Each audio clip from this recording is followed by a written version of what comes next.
Oh, Milwaukee's the finest city in, I want to say, Indiana. Hello, classic rock fans. Today I am here with a review of another comedy show. Yes, we're not talking about a concert review from a classic rock artist like I normally do with these type of videos. Instead, I'm going to review a recent stand-up comedy show I went to go see. Subscribers to this channel might remember that I saw Bill Maher in concert a couple months back, and I reviewed that show. And today I'm going to do something similar because the stand-up comedian I'm talking about today is Jon Stewart from The Daily Show. He played a bit of a surprise show in Milwaukee on November 21st, and it was only announced about maybe a month and a half before then. And it's not part of a larger tour. It was just a one-off date. Jon did do some stand-up shows earlier in the year, but that was back in like the spring of 2024. So this wasn't part of that tour. Now, this isn't official, but I believe the reason he played Milwaukee is because The Daily Show was actually scheduled to come and be in Milwaukee as part of their 2024 election coverage because the RNC was in Milwaukee. Well, a day or two before the convention got started was the assassination attempt on Donald Trump. Obviously, we were supposed to be doing our shows from Milwaukee for the RNC this week. But because of the attempt on the former president's life, our venue was shifted, understandably so, to the hard perimeter. You really don't want to be in the hard perimeter. Tensions were very high that week, and a couple of things that were supposed to happen in Milwaukee, including Bill Maher's original stand-up date, got canceled. So I suspect Jon playing a one-off show here a couple weeks back was more or less an effort to make up for that fact. But I do want to say to the city of Milwaukee, to the mayor of Milwaukee, could not have been more accommodating to the show. I do hope that we will be able to come back to Milwaukee. We really do want to come back at some point and make up some of the events we had planned. Before I start, I'm going to give a bit of a disclaimer, similar to what I said in my review of the Bill Maher show. I'm not going to tell you if Jon Stewart is funny or not. You already know that. You either like him already or you don't like him, particularly when it comes to his politics. Now, I prefer not to talk about politics on this channel, but due to the nature of his comedy stylings, I kind of have to.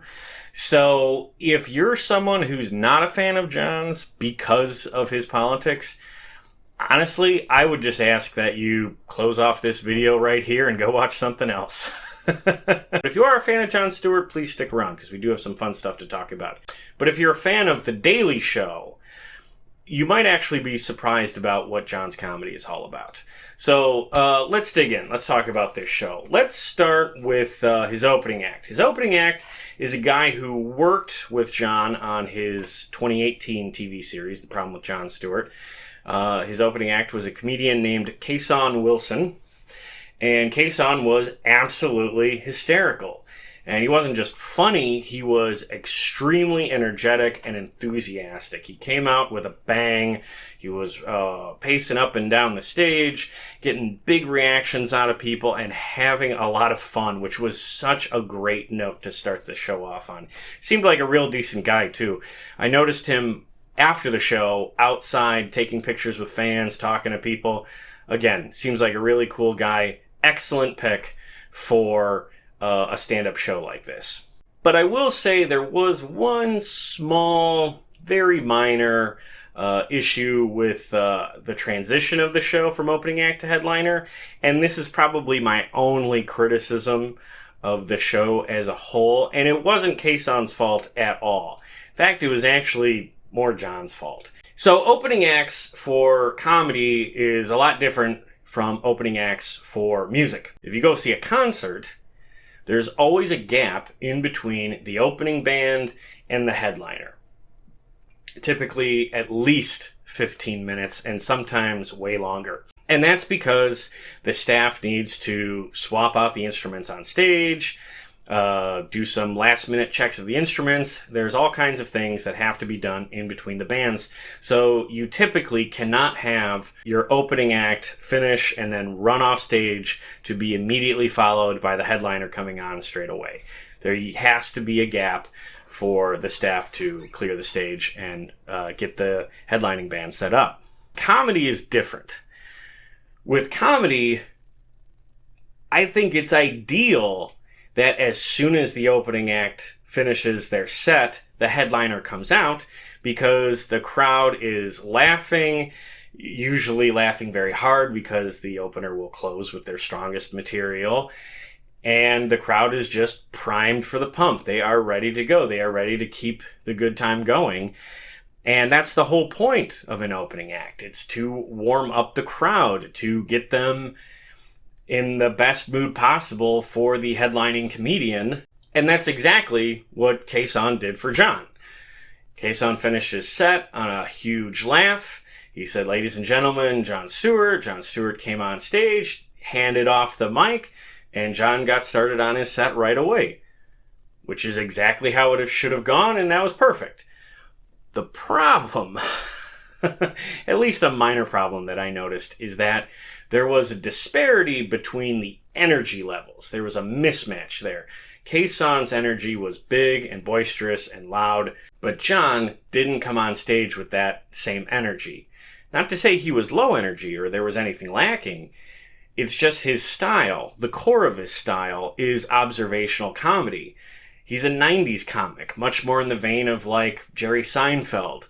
So his delivery is a lower energy, a little snarkier, a little wordier, and that's fine, but there was a minor gap in enthusiasm. And then to add to that, the volume level on Jon's mic seems to have been set a little low. So I kind of had a hard time hearing him for the first couple of minutes. And I'm not sure if it's because he was using the same mic as Kason, who had a much louder, more booming voice. So maybe the mic volume was a little low and Jon speaks a little quieter. I don't know what it was. But there was a little bit of an energy disparity from the opening act to the headliner. And that kind of meant that Jon had a bit of a slow start.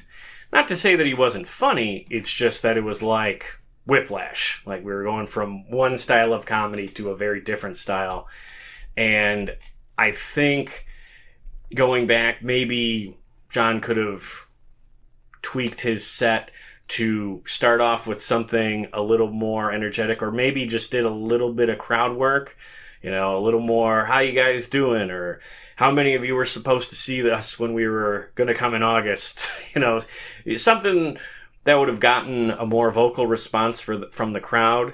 Just a suggestion, and again, I'm not an expert on this kind of thing, but there was just a little bit of a gap, and I think with a little tweaking, that could have been improved. All that said, not really a serious problem, so don't take that as a major criticism of the show. Once Jon got started, he was really good.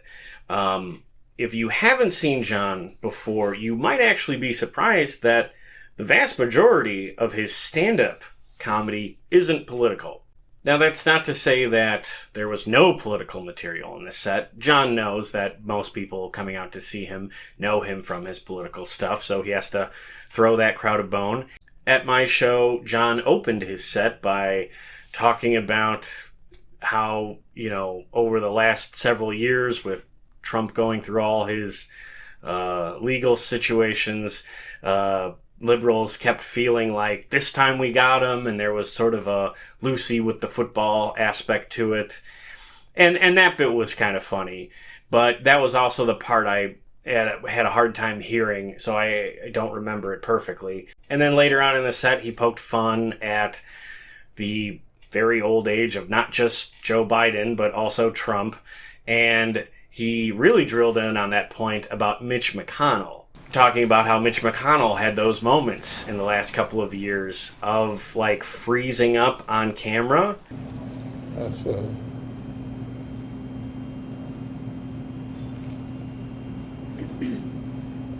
Did you hear the question, Senator? Running for re-election in 2026? All right, I'm sorry, you all. We're going to need a minute. And he talked about how insane it is that he has a position of considerable power in the United States government despite being in that condition. And I thought that was interesting because I know that McConnell is an old adversary of Jon's. He really does not like that guy. So I can imagine where that bit came from. Now, if you don't remember, Mitch McConnell is like a real life adversary of Jon's. And that's not because they're politically opposites. Jon famously gets along with plenty of people and really likes plenty of people with opposing political views than him. He was very close with John McCain back in the day, and he famously had a good relationship with Bill O'Reilly from Fox News. He would go on his show all the time, and they did a big debate where they disagreed on everything in 2012, but came out the other end seemingly good friends. That's not all just ancient history either. He had Bill O'Reilly on his podcast this year. So there's some lingering degree of friendship there, or at least mutual respect, despite, I would say, some very unsavory things about Bill O'Reilly coming to the surface in recent years. All that to say is that Jon doesn't hate Mitch McConnell because Mitch McConnell's a Republican. Jon hates McConnell because he was the guy who was blocking the 9/11 Victims Compensation Fund that Jon led a very public campaign on behalf of. This goes back a couple of years now, but you might remember in the summer of 2019, Jon led a very public campaign trying to get the 9/11 First Responders Victims Compensation Fund made permanent. This was a fund that was meant to basically provide funds for healthcare for 9/11 first responders. And it really highlighted how dysfunctional our government is. Jon famously went to a House committee where he pleaded on behalf of these 9/11 first responders to make this bill permanent. And the majority of the people in the House on that committee didn't even show up for it. So Jon had this impassioned speech that went viral and got seen all over the place. But the people it was directed at, most of them weren't even in the room. There is not a person here, there is not an empty chair on that stage that didn't tweet out, "Never forget the heroes of 9/11. Never forget their bravery. Never forget what they did, what they gave to this country." Well, here they are. And where are they? Your indifference cost these men and women their most valuable commodity, time. Which was a disgrace, an absolute disgrace. How the 9/11 first responders were treated through all of this is absolutely disgraceful if you read anything about it. And Jon placed the blame for all of that squarely with McConnell because this bill had been bounced around like a political football for years at that point. Why this bill isn't unanimous consent and a standalone issue is beyond my comprehension. And I have yet to hear a reasonable explanation for why. It'll get stuck in some transportation bill or some appropriations bill and get sent over to the Senate, where a certain someone from the Senate will use it as a political football to get themselves maybe another new import tax on petroleum, because that's what happened to us in 2015. And thanks to him basically ringing the bell and like calling in favors to go on Stephen Colbert's show and, you know, doing everything he could to get attention on it, they were finally able to mount enough public pressure to get McConnell to sign it and make it permanent. It was a Herculean task. It's one of the reasons that Jon is someone that I consider to be like a hero. Without putting it on too thick, he's probably my favorite famous person, period. I have a lot of admiration for that guy. Okay, that's pretty much all the political talk. There were some social issues that he talked about a little bit, but by and large, the comedy of the show was about universal stuff. One of the big parts of the set was Jon going on about how getting older sucks, how aging isn't fun. So that kind of universal comedy that most people can relate to, that's actually the bulk of his show. So again, if you're a Daily Show fan, that might surprise you a little bit. Now, I will say I don't have any video or even photos to show you from this event because this was a phone-free experience, meaning that the dreaded yonder pouches had to come into play, and we all had to put our electronic devices in these locked pouches for the whole show, which, of course, caused a huge line both going into the venue and coming out. Very irritating aspect of modern shows. I will say I don't blame him for it. I understand comedians are very protective of their sets. They don't want to be recorded doing them. They don't want that stuff leaking online. Not just because they don't want freeloaders getting to see their act without buying a ticket, but because comedians are often working material out on the road, gauging reactions, experimenting, that kind of stuff, and they don't want that part of the process out there. Understandable. Another reason might be that they are talking about very controversial topics in a controversial fashion, and they don't want their stuff taken out of context, because out of context, they could look really bad.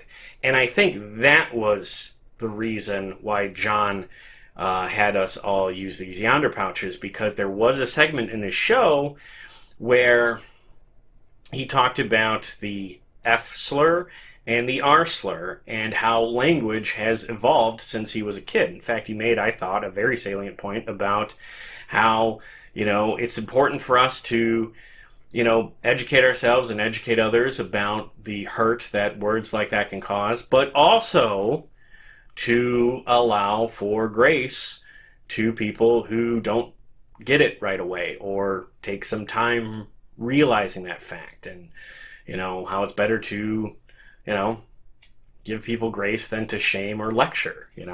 I thought a very effective point. That said, there were absolutely a couple of things he said during that segment that, if taken out of context, would have made him look like an absolute jerk. So I gather that this was the main reason why he wanted it to be a phone-free experience. In fact, now that I'm talking about it, I'm remembering that right before he went into this segment, there was an awkward moment where he thought some woman in the front section might have been filming him, but I think she was just getting something out of her purse, and there was like a reflective... something she was holding reflected, and he thought it was a phone, and he went over to that side of the stage and said, "Hey, you're not filming me, right?"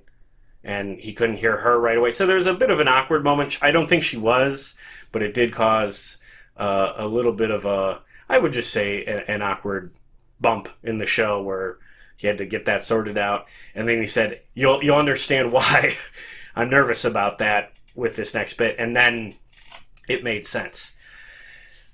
Now, the only other person I've seen that has made us do the whole yonder pouch thing was Bob Dylan in 2023. And it is what it is. I've also heard that the band Ghost makes you do this, which, if that's true, that's insane, because they do basketball arenas. It's one thing to ask a theater full of people to use the yonder pouches.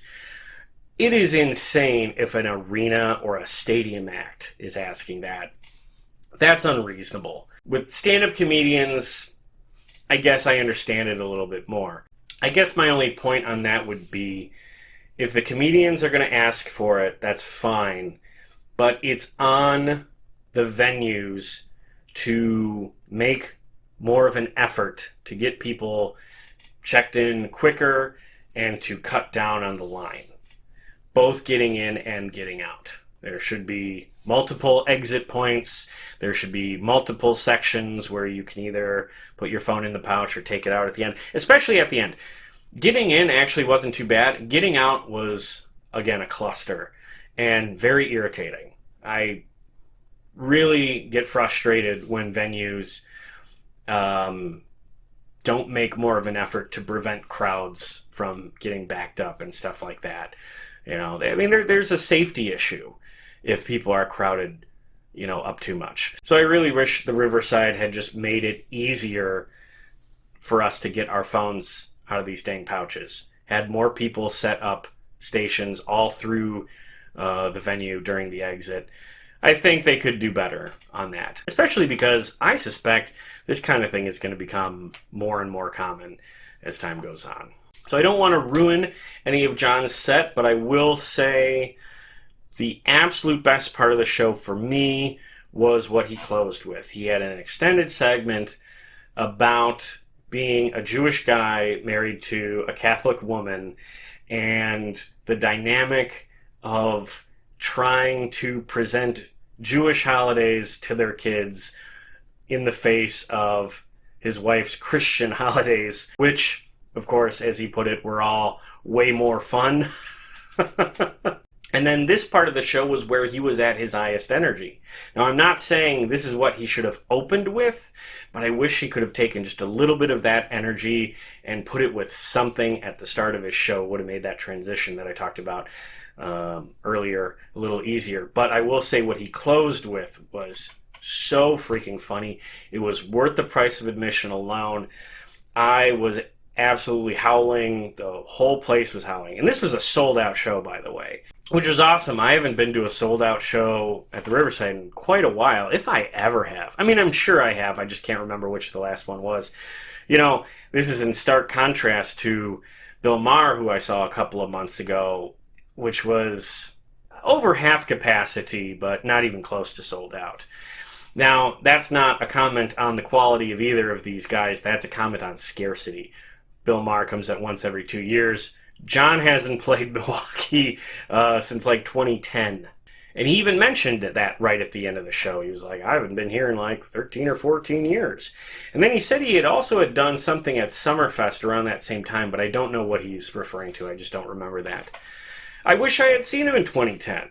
I remember when that got announced, but I either couldn't get tickets, or I didn't have the money, or I missed when it went on sale, or what. But yeah, I missed out on that. It was also probably much harder to get tickets in 2010 because that was kind of him, like at his peak. So yeah, he closed on a really strong note, had the whole place in stitches, and that was the culmination of a really fun night. I'm really glad I got a chance to see him. You know, come to think of it, I've probably seen more individual episodes of that show than any other show, because I'm pretty sure I saw just about every single episode between like 2009 and 2015. And I used to catch them on the website because I didn't have cable for most of that stretch. So I would watch the day after on the Daily Show's website. Back then, they would post the full episodes and leave them up for like 3 or 4 days after they originally aired, and then the full episode, I think, would go behind a paywall. But the clips from all of the episodes would be available to watch whenever. In fact, there was a gigantic library of clips from all of the episodes of The Daily Show. It used to be one of the great archives of media, of regularly produced television, and I think it was earlier this year or last year where they just deleted the whole thing without warning. So yeah, that's something I could get really angry about if I think about for much longer, so I'm going to stop there. I'll just say that if Jon announces some more tour dates in 2025 and you haven't seen them before, I would definitely recommend going, assuming that you're a fan of his. I would only add that if you're primarily a fan of his because of The Daily Show, you should be advised that most of the comedy in the set is not going to be about overtly political stuff. That's why he's come back to The Daily Show, so he has that outlet for that material.